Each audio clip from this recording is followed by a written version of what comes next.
সকল ছাত্রছাত্রীদেরকে জানাই শুভ সকাল। আজকের মেন টপিক হচ্ছে ক্লাস 10-এর মহাবিদ্রোহ, 4 নম্বর চ্যাপ্টারের, যেটা ওই গৌড়ার যে কথাটা চ্যাপ্টারটার হেডিংটা আছে, সেই চ্যাপ্টারের প্রথমের দিকে একটা ছোট্ট একটা পার্ট হচ্ছে তোমার কি মহাবিদ্রোহ। আজকে এই মহাবিদ্রোহের একটা ডেমো ক্লাস তৈরি করা হচ্ছে, ঠিক আছে? এই ডেমো ক্লাসটা যারা মাধ্যমিক দেবে তাদেরও কিছু উপকার হবে, এবং যারা 10-এ উঠবে বা 10-এ উঠবে, ঠিক আছে, তাদেরও অনেক সুবিধা হবে, ঠিক আছে? তো আজকে শুরু করা যাক, বেশি নাম হ্যাড বকে, তাহলে আজকে মেন টপিক শুরু করা যাক, ঠিক আছে? তাহলে হচ্ছে মহাবিদ্রোহ। কি মহাবিদ্রোহ? এই যে মহাবিদ্রোহ, আমি প্রথম যে আর একটা আগে ক্লাস করেছি, যে এইটার একটা ডেমো ক্লাস করেছি, সেই ডেমো ক্লাসের মধ্যে বলে দিয়েছি যে ইতিহাস এমন একটা সাবজেক্ট, কবে হয়েছিল, কেন হয়েছিল, এইগুলো চাইবে। এইগুলো না চাইলে ইতিহাস পড়া যাবে না, ঠিক আছে? তো আমরা যখন আগে মহাবিদ্রোহটা করবো, এই মহাবিদ্রোহের মেন বেসিক কনসেপ্টটা আমরা জানবো, কবে হয়েছিল, কেন হয়েছিল, এইগুলো জানবো। তারপর যে ইত্যাদি ইত্যাদি যেগুলো আছে মেন যেগুলো, সেইগুলো আসতে যাবো, ঠিক আছে? প্রথমে আমরা জেনে নিই হচ্ছে মহাবিদ্রোহ জিনিসটা কি। মহাবিদ্রোহ হচ্ছে গোটা ভারতবর্ষের মধ্যে একটা বড় বিদ্রোহ, ঠিক আছে? বিদ্রোহ। এবার বিদ্রোহ আমরা কাকে বলবো?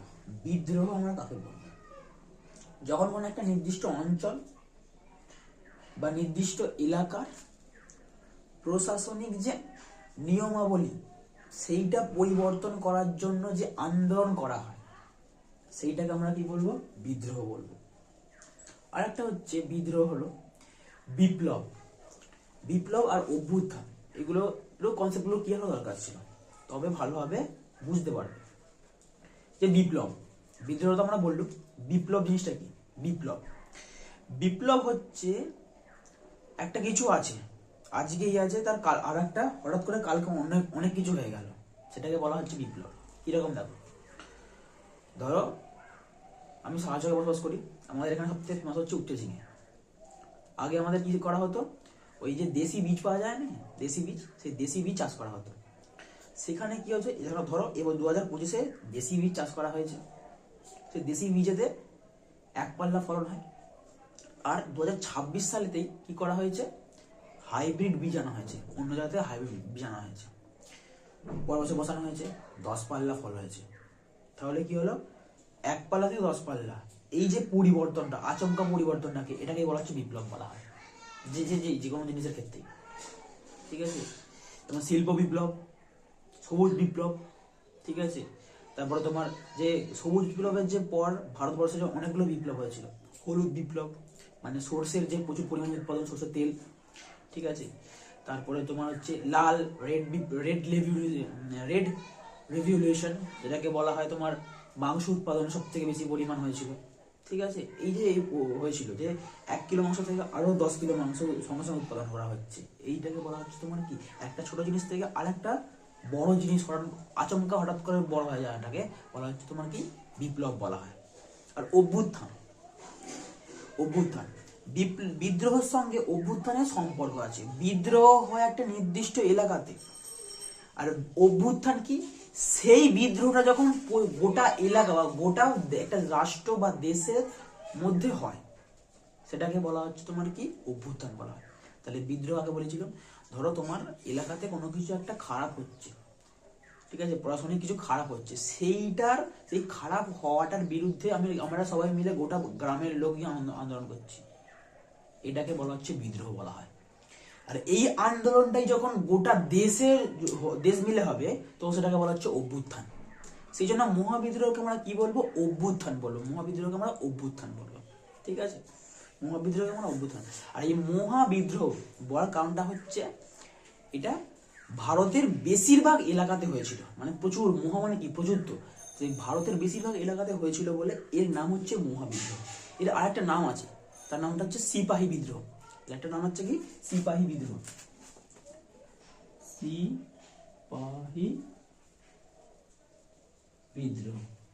সিপাহী বিদ্রোহ, ঠিক আছে? এই নামটা কেন এসছে নেক্সট বলছি। আগে আমরা শুনে নিই যে মহাবিদ্রোহ কত খ্রিস্টাব্দে হয়? মহাবিদ্রোহ হয়েছিল 1857 খ্রিস্টাব্দে।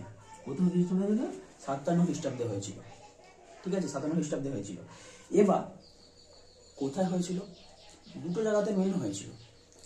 প্রথম হয়েছিল হচ্ছে কোথায়? প্রথম হয়েছিল হচ্ছে ব্যারাকপুরে। ব্যারাকপুরের সেনা ছাউনিতে হয়েছিল। কত খ্রিস্টাব্দে? এইটা 1857 খ্রিস্টাব্দের 29 মার্চ। কত মার্চ? 29 মার্চ। ঠিক আছে, এবার আর একটা জায়গাতে হয়েছিল। কোথায় হয়েছিল? এটা হচ্ছিল মিরাটে হয়েছিল। কোথায় হয়েছিল? মিরাটে হয়েছিল। ঠিক আছে, মিরাটে কত? 11ই মে। ঠিক আছে, এই যে এখানে কি হলো? ব্যারাকপুর, এটা হচ্ছে মিরাট। ঠিক আছে, তাহলে মোট দুটো জায়গাতে হয়েছিল। যদি পরীক্ষায় প্রশ্ন উত্তর জিজ্ঞাসা করে, প্রথমে আমরা লিখবো ব্যারাকপুর। এমসিকিউতে প্রথমে লিখবো আমরা কি? ব্যারাকপুর লিখবো। এবার ধরো ব্যারাকপুর নেই, তখন কি করবো? তখন তো অন্য কিছু করতে হবে না, এই মিরাটটাই যদি থাকে মিরাট উত্তর হবে। ঠিক আছে, আর ধরো এসিকিউতে পড়লো যে প্রথম কোথায় হয়েছিল, সেটা হচ্ছে ব্যারাকপুর উত্তর হবে। ব্যারাকপুর উত্তর হবে, আর কোন উত্তর হবে না। ঠিক আছে, যদি এমসিকিউতে ব্যারাকপুর না থাকে তখন মিরাট, আর যদি ব্যারাকপুর থাকে তো একবারে ঠিক মেরে দেবে, হয়ে গেল, লিখে দেবে, খবর শেষ। এবার হচ্ছে যে তাহলে আমরা জানলাম যে 1857 খ্রিস্টাব্দে মহাবিদ্রোহ হয়েছিল। কোথায় হয়েছিল? ব্যারাকপুরে এবং মিরাটে হয়েছিল। এবার এই যে মহাবিদ্রোহটা, এই মহাবিদ্রোহটা কেন হয়েছিল? মহাবিদ্রোহটা কেন হয়েছিল? মহাবিদ্রোহটা হয়েছিল আমাদের ভারতবর্ষে একটা বড় আরেকটা বড় যুদ্ধ ছিল, সেটা হচ্ছে পলাশির যুদ্ধ। কি যুদ্ধ? পলাশির যুদ্ধ। সেই পলাশির যুদ্ধে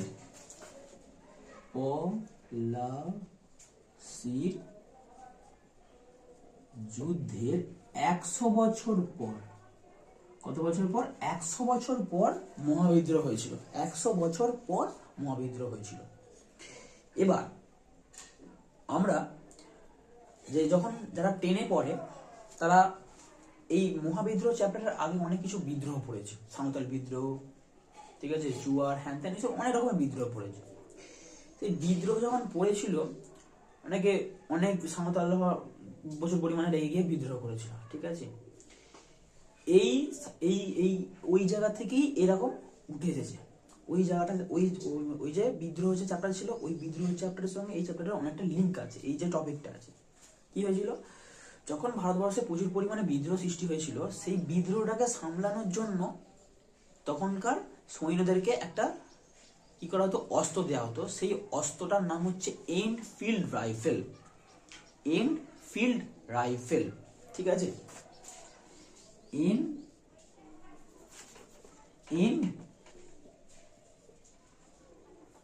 এনফিল্ড রাইফেল। ঠিক আছে, এনফিল্ড রাইফেল। এই এনফিল্ড রাইফেল যে জিনিসটা ছিল, এই এনফিল্ড রাইফেল মেনলি তোমার বন্দুক, যারা ফ্রি ফায়ার খেলে তারা এখন জানবে যে যেটাকে কার 90 বলা হয়, যে একটাকে রিলোড করে আর একটাকে ছাড়তে হয়, সেটা হচ্ছে তোমার এনফিল্ড রাইফেল, যেটা বর্তমানে নাম, আগেকার নাম ছিল, আর বর্তমানে নাম হচ্ছে তোমার কার 90 এটা। ঠিক আছে, সেই একই ধরনের, বলছি না যে একই ধরনের। ঠিক আছে, এবার হচ্ছে যে এনফিল্ড রাইফেলের প্রচলন শুরু হয়, এবং এই এনফিল্ড রাইফেল যখন প্রচলন শুরু হলো, তখন সেই এনফিল্ড রাইফেলের যে বন্দুকের যে গুলিটা ছিল, সেই গুলিটা, ঠিক আছে, সেই যে গুলিটা বা তার বারুদটা, সেই বারুদটা কি করা হতো? একটা খামে মোড়া থাকতো, একটা খামে ভালো করে পেঁচিয়ে মোড়া থাকতো। ঠিক আছে, এবং সেই খামে মোড়া ছিল, খামে মোড়া থাকার ফলে সেই যে খামটা, এই খামটা তৈরি হতো শূকর আর হচ্ছে তোমার গরুর চর্বি দিয়ে শুরু হতো, করা হতো। প্রথম কোনো সৈনিক জানতে পারতো না, ঠিক আছে, জানতে পারতো না। মঙ্গল পাণ্ডে বলে একজন এই মহাবিদ্রোহেতে নাম আছে, মঙ্গল পাণ্ডে। কি নাম? মঙ্গল পাণ্ডে। এই মঙ্গল পাণ্ডে হলো এই যে মহাবিদ্রোহের ফার্স্ট শহীদ, মহাবিদ্রোহের প্রথম শহীদ হচ্ছে তোমার কি মঙ্গল পাণ্ডে। এই মঙ্গল পাণ্ডে কি করেছিল এটা কি বলছি দেখো, যখন কেউ তো কোনো সৈনিক জানতে পারতো না যে এনফিল্ড রাইফেলের মধ্যে ওই তোমাদের খামটার মধ্যে শূকর এবং গরুর চর্বি দেওয়া আছে, ঠিক আছে। এই মঙ্গল পাণ্ডে এই মঙ্গল পাণ্ডাও কি ছিল, ব্রিটিশদের সৈনিক ছিল। আমাদের যেমন ইন্ডিয়ান আর্মি হয়ে গেছে সেরকমই সৈনিক হিসাবে ছিল ব্রিটিশদের থাকাকালীন। এই যে মঙ্গল পাণ্ডের সঙ্গে একটা ব্রিটিশ যে সৈন্য থাকে, সেই সৈন্যের যে প্রধান যে হয়, সেই সৈনিক প্রধান যাকে বলা হয়, সেই সৈনিক প্রধান একটা ব্যক্তির সঙ্গে খুব ভালো ফিল্ড ছিল। কার? এই মঙ্গল পাণ্ডে। যখন মঙ্গল পাণ্ডেকে ফিল্ড ছিল, এবার হচ্ছে যে মঙ্গল পাণ্ডেরও কয়েকজন আরো সৈনিক বন্ধু ছিল, আরো সৈনিক, ঠিক আছে, আরো সৈনিক অনেকগুলো বন্ধু ছিল। এই সৈনিক বন্ধুগুলো এই যে এনফিল্ড রাইফেলের যে খামের মধ্যে যে গরুর চর্বি এবং শুকরটা মেশানোর যে এই কম্বিনেশনটার কথাটা এই বন্ধুগুলো জানতে পারে। এবার এই বন্ধুগুলো কি করেছিল, এই বন্ধুগুলো মঙ্গল পাণ্ডেকে বলে, এবং মঙ্গল পাণ্ডের যে সৈনিক যে বন্ধুটা ছিল, সেই বন্ধুটাকে মঙ্গল পাণ্ডে নিজে বলে যে এরকম ব্যাপার, চর্বি মেশানো হচ্ছে। তখন এই বন্ধুটা বলেছিল না, মেশানো হয় না। কিন্তু এই বন্ধুটাও তখন জানতো না যে সত্যি এখানে মেশানো হয় কি নাকি, জানতো না, ঠিক আছে। সেই হিসাবে মঙ্গল পাণ্ডেকে বলেছিল যে আমি জানিনি বা এগুলো কিছু মেশানো হয় না, ঠিক আছে। কিন্তু কিছুদিন যাওয়ার পর মঙ্গল পাণ্ডে সেই কারখানাতে, যেখানে তো এই খামটা তৈরি হচ্ছিল, সেই খামের যে কারখানাটা, সেই খামের কারখানাটাতে কিভাবে কোনো কারণে পৌঁছে গিয়েছিল, কি কাজ করতে গিয়ে পৌঁছে যাওয়ার পর সেই মঙ্গল পাণ্ডে নিজের চোখেতে ওই খামটা তৈরি যে ঘটনাটা, সেটা পুরোপুরি নিজের চোখে দেখে যে শুয়োর এবং গরুর চর্বি দিয়ে করা হচ্ছে, ঠিক আছে, চর্বি দিয়ে করা হচ্ছে। এবার আমি যে বলছি যে এরা কেন মানা করছিল গরুর চর্বি, এবার ধরুন বলছি আরেকটা ভালো কথা বলছি, যে যখন ব্রিটিশরা সৈন্য নিয়োগ করছিল, তখন হিন্দু এবং মুসলমান উভয়কেই নিচ্ছিল, কাউকে বাদ দেয়নি ভারতবর্ষে। এবং সেই যে সৈনিক ছিল, তখন ভারতের সৈনিকদের মধ্যে হিন্দুও ছিল, মুসলমানও ছিল, ঠিক আছে। আমরা হিন্দুদের কি করি, গরুকে কি করি, মা হিসেবে পূজনীত করি বা পূজা করি। এই জন্য আমরা গরুর মাংস খাই না, ঠিক আছে। সেই জন্য গরুকে আমরা সবসময় ঠাকুরের মতো দেখি। এই জন্য গরুর চর্বিটা আমাদের কাছে একটা অশুদ্ধকর ব্যাপার। আর হচ্ছে মুসলমানদের কাছে শুয়োর, এই শুয়োর জিনিসটা ওদের কাছেও অপবিত্র বলে একটা জিনিস, ঠিক আছে। এই জন্যেই মহাবিদ্রোহেতে এই মঙ্গল পাণ্ডে দেখতে পেয়ে গেছিল যে ওই তোমার ওই চিবেটার মধ্যে বা খামটার মধ্যে যে মিশিয়েছি গরু চর্বি এবং এটা মিশিয়েছিল, সেইটা দেখতে পেয়ে যায়, ঠিক আছে। দেখতে পেয়ে গিয়ে প্রচুর পরিমাণে কি করেছিল, বিদ্রোহ ঘোষণা বিক্ষোভ দেখাচ্ছিল এবং বিক্ষোভ দেখাতে এই মহাবিদ্রোহের আস্তে আস্তে কি হয়েছিল, সূচনা হয়েছিল। মেন কথা হচ্ছে সূচনা কখন হয়, যখন এই ব্যারাকপুরেতে এই মঙ্গল পাণ্ডে কি হয়েছিল, শহীদ হয়েছিল। এই দিনে 29শে মার্চ কি হয়েছিল, শহীদ হয়েছিল মঙ্গল পাণ্ডে। কারণ হচ্ছে যে এই প্রথম কি হয়েছিল, ওই এনফিল্ড রাইফেল, যে এরা জানতে পারে যে এনফিল্ড রাইফেলের মধ্যে ওই গরুর চর্বি এবং শুকরের চর্বি দিয়ে খামটা তৈরি করা আছে, তখন এই বন্ধুগুলোই করেছিল, কোন রকম ওইখানে হাত দেয়নি। কিন্তু মঙ্গল পাণ্ডে সাহসী, ঠিক আছে। সে কি করেছে, সে গিয়ে সেই যে বন্দুক নিল, ইনফিল্ড রাইফেল নিল, নেওয়ার পর ওর যে বারুদটা, সেই যে বারুদটা এরকম ছিল, ছিঁড়ার পর দিয়ে ফায়ার করলো, ঠিক আছে। এইগুলো করেছিল। এবং যখন সে জানতে পারে যে ইনফিল্ড রাইফেলের তোমার ওই খামটা বা কার্তুজ, ওরা কার্তুজ বলে, খামটা বা কার্তুজের মধ্যে যখন সে জানতে পারলো যে চড়ি মেশানো হচ্ছে, তখন সে নিজেকে একটা কি বলবো অস্পৃশ্য মানুষ হিসেবে চিহ্নিত করলো। কারণ তখনকার দিনে একটা অস্পৃশ্যতা জিনিস বলে প্রচুর বড় ব্যাপার ছিল, ঠিক আছে। এর ছোঁয়াতে ওর ছোঁয়া যাবে না, বা এর গ্লাসে জল খেলে ওর গ্লাসে জল খাবে না, এরকম জিনিসটা অনেক ছিল তখন। এই মঙ্গল পাণ্ডে একটু উচ্চপদস্থ সম্প্রদায়ের মানুষ ছিল, ঠিক আছে। আর উচ্চপদস্থ সম্প্রদায়ের মানুষরা কোনো অস্পৃশ্যতাজনিত কারণ মানে এই কিছু কাজ বাজ করলে তাদেরকে এমনি খারাপ চোখে দেখা হতো, এরকম করেছিল। কার্তুজ চালিয়ে মানে গুলি ফায়ার করেছিল। ফায়ার করার পর সবাই যখন জানতে পারে এরকম ঘটনাটা ঘটেছে, তখন মঙ্গল পাণ্ডের সঙ্গে গ্রামের বা সেইখানের এলাকার সব মানুষেরা আস্তে আস্তে কি করেছিল, কথা বলা বন্ধ করে দিয়েছিল, বিভিন্ন রকমের অনেক কিছু ছোঁয়া বন্ধ করেছিল, বিভিন্ন রকমের অনেক কিছু কাজ করেছিল, ঠিক আছে।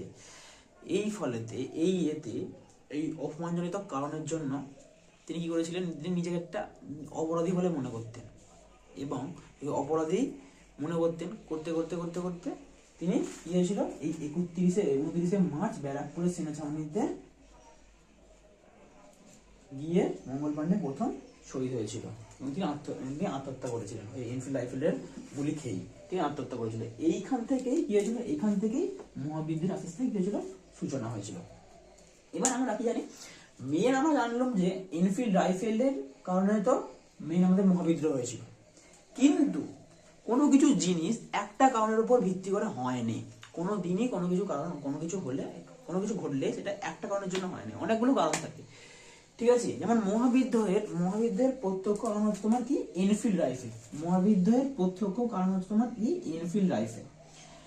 এবার হচ্ছে 2 নম্বর কারণ হচ্ছে, যখন মহাবিদ্রোহ শুরু হয় তার কিছু বছর আগে ভারতের সৈন্যধারকে বিভিন্ন দেশেতে কি করা হতো, যুদ্ধের জন্য ব্রিটিশরা বিভিন্ন যুদ্ধের জন্য নিয়ে যেত, এবং নিয়ে যাওয়ার জন্য অনেক দিন থাকতে হতো। ধরো তুমি একটা ঘরে বসে কাজ করছো, সেখানে তোমাকে একটা নিম্নতম রোজ দেওয়া হচ্ছে, 100 টাকা রোজ দেওয়া হচ্ছে, তুমি ঘরে খাবার পাচ্ছ, শোয়া পাচ্ছ, সব ঠিকঠাক আছে। কিন্তু সেই কাজে তোমাকে যখন বাইরে গিয়ে করতে হবে, যেন হাওড়াতে গিয়ে করছো, তাহলে তখন কি করতে হবে, তাহলে এই যে যাতায়াত খরচটা যে আছে এটা তোমাকে দিতে হবে, এক্সট্রা করে খাবার কিছু খরচ দিতে হবে, থাকা খরচ দিতে হবে, ঠিক আছে। তবে তো তুমি কাজটা করলে তোমার তো প্রফিট হবে। ঠিক সেরকমই যখন বাইরের দেশে কি করা হতো, সৈন্যদেরকে নিয়ে গিয়ে যুদ্ধ করতে দেওয়া হতো, সেই যুদ্ধ করার সময় ব্রিটিশ সরকার কোনো রকম এক্সট্রা কোনো ভাতা দিত না, কোনো রকম এক্সট্রা কোনো টাকা দিত না, ঠিক আছে। আর কি হতো, ব্রিটিশ সৈন্য আছে এবং ভারতীয় সৈন্য আছে, দুখানা সৈন্য আছে, ব্রিটিশ সৈন্য এবং ভারতীয় সৈন্য। এই ব্রিটিশ সৈন্যদেরকে যুদ্ধ যখন যাচ্ছে, তখন ভালো পোশাক আশাক, ভালো বন্দুক, ঠিক আছে, ভালো খাবার দাবার দিত। কিন্তু ব্রিটিশদের তুলনায় ভারতীয় সৈন্যদেরকে কি বলবো 1/3 অংশ দেওয়া হতো। খাবার বলো, মানে কি বলবো অপুষ্টিকর খাবার দেওয়া হতো, সেফটি কোনো রকমের বুট জ্যাকেট সব কিছু দেওয়া হতো নি, ঠিক আছে। খুব একটা অস্ত্র ভালো দেওয়া হতো নি, এইগুলো কারণগুলো হতো, ঠিক আছে, এইগুলো কারণগুলো হতো। আর একটা হচ্ছে তোমার কি, যে সেনাটা তো ওরকম হতো। এবার সেনাটা যখন ছিল ব্রিটিশদের সঙ্গে, সেই সেনাদের বাবা মায়েরা কি করতো, চাষ করতো, ঠিক আছে, চাষ করতো। এবং সেই চাষ করার ফলে তো অনেকেই তো জানো যে কর ব্যবস্থা কি ছিল, ঠিক আছে, 2 গুণ করে কর চাপিয়ে দেওয়া হতো। এর ফলে সেই সৈন্যের বাবা মারা ক্ষিপ্ত হয়ে গিয়ে সৈন্যের সঙ্গেই কি করেছিল, এই বিদ্রোহে অংশগ্রহণ করেছিল। এই যে কারণগুলো আছে, এই কারণগুলো হচ্ছে মহাবিদ্রোহের মেন কারণ, ঠিক আছে, মেন কারণ। আর আরো আছে, কয়েকটা আছে, সেগুলো খুব একটা ইম্পর্টেন্ট নয়, ঠিক আছে। এইগুলো হচ্ছে মেন কারণ। এবার হচ্ছে যে মহাবিদ্রোহ যে হয়েছিল, এই মহাবিদ্রোহ কিন্তু ব্যর্থ হয়ে গিয়েছিল। কারণটা কেন, মহাবিদ্রোহ কেন ব্যর্থ হয়েছিল, কারণ হচ্ছে মহাবিদ্রোহ ব্যর্থ হয়েছিল, কোনো কিছু বিদ্রোহ ব্যর্থ হয় কারণ কেন, কয়েকটা হাতে গোনা কয়েকটা কারণ আছে, সেই কারণগুলো সব জায়গায় চলে। যোগ্য নেতৃত্বের অভাব, অর্থনৈতিক অভাব, ঠিক আছে, যোগ্য লক্ষ্যের অভাব, জনগণের অভাব, ঠিক আছে। এই যে কয়েকটা জিনিস, এই কয়েকটা জিনিসই হচ্ছে তোমার কি কোনো বিদ্রোহ বা অভ্যুত্থান ব্যর্থ হওয়ার কারণ। যেমন মহাবিদ্রোহ ব্যর্থ হয়েছিল, মহাবিদ্রোহ কি ছিল, ব্যর্থ হয়েছিল। তার কয়েকটা কারণ হচ্ছে সেম টু সেম একই, যোগ্য নেতৃত্বের অভাব। এই দ্বিতীয় বাহাদুর শাহ ছিল হচ্ছে মহাবিদ্রোহের প্রধান নেতা, ঠিক আছে। ইনি তো নেতৃত্ব দিচ্ছেন, নেতৃত্ব দেওয়ার সময় ব্রিটিশরা এই দ্বিতীয় বাহাদুর শাহ কি করেছিল, তুলে নিয়ে চলে গিয়েছিল। ধরো কোনো আন্দোলন হচ্ছে, সেখানের মেন লিডারকে যদি তুলে নিয়ে চলে যাওয়া হয়, তাহলে সেই আন্দোলনটা চলবে, চলবে না। ঠিক সেরকম ভাবে এই দ্বিতীয় বাহাদুর শাহকে যখন ব্রিটিশরা তুলে নিয়ে চলে গেল, তখন মহাবিদ্রোহ আস্তে আস্তে ব্যর্থ শুরু করলো, যোগ্য নেতৃত্বের অভাব, ঠিক আছে। আর একটা হচ্ছে যোগ্য লক্ষ্য, যোগ্য লক্ষ্য, যোগ্য লক্ষ্য। যখন মহাবিদ্রোহ শুরু হয়, প্রতিটা সেনার মধ্যে একটা কথায় একটা লক্ষ্যই ছিল যে এই যে মঙ্গল পাণ্ডে যে মারা গেছে, এর প্রতিশোধ নিতে হবে ভালোভাবে, ঠিক আছে। কিন্তু দীর্ঘ সময় যখন অতিক্রান্ত হচ্ছে, আস্তে আস্তে বেরোচ্ছে সময়টা, তখন প্রতিটা সৈন্যের মধ্যে এর এক ধরনের মতবিচার হয়ে যাচ্ছে, এর এক ধরনের মতবিচার হচ্ছে, ঠিক আছে। ফলে দুজনের মত আলাদা হয়ে যাচ্ছে। আলাদা হওয়ার ফলে কি হয়েছিল, মতভেদ দেখা দিয়েছিল, ঠিক আছে। এর ফলে কি প্রধান লক্ষ্যে পৌঁছানো যায়নি। আর একটা কি, অর্থনৈতিক অভাব, অর্থনৈতিক। ধরো কোনো একটা বিদ্রোহ হচ্ছে, সেই বিদ্রোহেতে 100 জন লোক গেছে, 100 জন লোক যখন যায়, তার তো খাবার খেতে হবে, তাকে তো খাবার জল, ঠিক আছে, সেইগুলো তো খেতে হবে। সেইগুলো খেতে গেলে কি করতে হবে, ফান্ড জোগাড় করতে হবে। এই মহাবিদ্রোহতে এরকম কি হয়েছিল, এই ফান্ডের অভাব হয়েছিল। সেই জন্য যারা বিদ্রোহ করতে গিয়ে যারা যেত, তাদের ঠিকঠাক সময় মতো খাওয়া জল এগুলো কি হতো না, এবং বিভিন্ন রকমের অস্ত্র কেনাও হতো না। আর অর্থনৈতিক অভাবের ফলে, মানে টাকার কম থাকার ফলে বিভিন্ন এক্সট্রা যে তোমার নতুন নতুন অস্ত্র কিনবে, সেই অস্ত্র কিনতে পারতো না। এই কারণের জন্য কি হয়েছিল, মহাবিদ্রোহ ব্যর্থ হয়েছিল, মহাবিদ্রোহ ব্যর্থ হয়েছিল, ঠিক আছে। এবং এবার হচ্ছে যে এই মহাবিদ্রোহ ব্যর্থ হয়েছিল, আর একটা হচ্ছে জনগণের অভাব, জনগণের অভাব, ঠিক আছে। ধরো নেতৃত্ব আছে, অর্থ আছে, কিন্তু জনগণ যদি না সেই বিদ্রোহতে অংশগ্রহণ করে, তাহলে সেই বিদ্রোহটা সাকসেসফুল হবে, হবে না। ঠিক সেরকম ভাবে আমাদের বাঙালি শিক্ষিত সমাজেরা এর মধ্যে অংশগ্রহণ করেনি। কারণটা হচ্ছে যে শিক্ষিত বাঙালি সমাজ ভেবেছিল যে যদি আমরা এই বিদ্রোহের মধ্যে অংশগ্রহণ করি, তাহলে বিদ্রোহতে সাকসেসফুল হয়ে যাওয়ার ফলে ব্রিটিশরা ছেড়ে চলে যাবে এদেশ থেকে, এবং মধ্যযুগের যে দিল্লির সুলতান এবং মুঘল যে যুগটা, সেই যুগটা আবার ফিরে আসবে, এই ভেবে অংশগ্রহণ করেছিল না। সেকেন্ড কি, সেকেন্ড হচ্ছে ভারতের মহাবিদ্রোহ শুরু হওয়ার আগে পাশ্চাত্য যে শিক্ষাটা, সেই শিক্ষাটা ভারতবর্ষে এসেছিল, এবং পাশ্চাত্য শিক্ষার মধ্যে ছিল সায়েন্স, সায়েন্সের মধ্যে ছিল হচ্ছে তোমার মেডিকেল সায়েন্স, ইঞ্জিনিয়ারিং সায়েন্স, ঠিক আছে। এই সায়েন্স এই যে পাশ্চাত্য শিক্ষা, এই পাশ্চাত্য শিক্ষাতে আমাদের বাঙালিরা প্রচুর পরিমাণে আগ্রহী ছিল, এবং তারা জানতো যে যদি আমরা এই সিপাহী বিদ্রোহের মধ্যে যদি অংশগ্রহণ করি, তাহলে যদি বিদ্রোহটা সাকসেসফুল হয়, তাহলে ব্রিটিশ ছেড়ে চলে যাবে এই দেশ থেকে, এবং ব্রিটিশরা চলে যাওয়া সত্ত্বেও তাদের সঙ্গে সঙ্গে এই পাশ্চাত্য শিক্ষাটা চলে যাবে। এই জন্য শিক্ষিত বাঙালি সমাজ, ঠিক আছে, এই বিদ্রোহের মধ্যে অংশগ্রহণ করেনি। কিন্তু ডাইরেক্টলি ইনভলভ না হলেও কিন্তু কয়েকজন লেখক তার পত্রপত্রিকার মাধ্যমে, পত্রপত্রিকা বক্তব্যের মাধ্যমে এইগুলো মানে অনেক কিছু মহাবিদ্রোহ সম্পর্কে বলে গেছে। যেমন বিনোদ দামোদর সভাকর, তিনি একটা বই লিখেছিল, গ্রন্থ লিখেছিল, তিনি মহাবিদ্রোহ নিয়ে, Indian war of independence. Surendranath Sen কি লিখেছিল, 1857। তারপর হচ্ছে Rameshchandra Majumdar, a history of the Indian mutiny. এই বইগুলোর মাধ্যমে মহাবিদ্রোহ এবং ভারতের তৎকালীন সমাজের যে বৈশিষ্ট্য, সেটা তুলে ধরেছিল এখানে, ঠিক আছে। এবার আরেকটা জিনিস হচ্ছে যে শর্ট কোশ্চেনটা খুব আসে, সেটা হচ্ছে যে কোন জায়গা থেকে কে কে নেতৃত্ব দিয়েছিল। এটা তো সারা ভারতবর্ষ হয়েছিল, সারা ভারতবর্ষ হয়েছিল। এই জন্য এই সারা ভারতবর্ষের কোন শহর থেকে বা কোন জায়গা থেকে কোন কোন নেতারা অংশগ্রহণ করেছিল সেটা দেখে নিই একবার। যেমন হচ্ছে কানপুরে হচ্ছে নানা সাহেব, বিহারের হচ্ছে কুনওয়ার সিং এবং অমর সিং, অযোধ্যার হচ্ছে বেগম হজরত মহল, দিল্লির বখত খান এবং হচ্ছে মিরাটের কদম সিং, আসামের হচ্ছে মনিরাম দেওয়ানি এবং হচ্ছে ঝাঁসিতে হচ্ছে লক্ষ্মীবাই। এইটা খুব ইম্পর্টেন্ট, ঝাঁসির মধ্যে কে দিয়েছিল, এটা হচ্ছে রাজধানী লক্ষ্মীবাই নেতৃত্ব দিয়েছিল মহাবিদ্রোহের মধ্যে, ঠিক আছে। এবং এই মহাবিদ্যালয় এটাই হচ্ছে মেন, আরো অনেক আছে মহাবিদ্যালয় সম্পর্কে বলতে গেলে একটা মিনিমাম একটা ঘন্টাখানেক বা ঘন্টা দেড়েক ক্লাস লাগবে, ঠিক আছে। এটা শুধুমাত্র একটা ডেমো ক্লাস, কিন্তু এর এই ডেমো ক্লাসের মধ্যে অনেক কিছু মিসিং থাকবে, কিন্তু ভাববে না যে অনেক কিছু পড়ায় না বা কিছু না, এটা শুধু ডেমো ক্লাস একটা, ঠিক আছে। ব্যাস, এটা পর্যন্ত সমাপ্ত।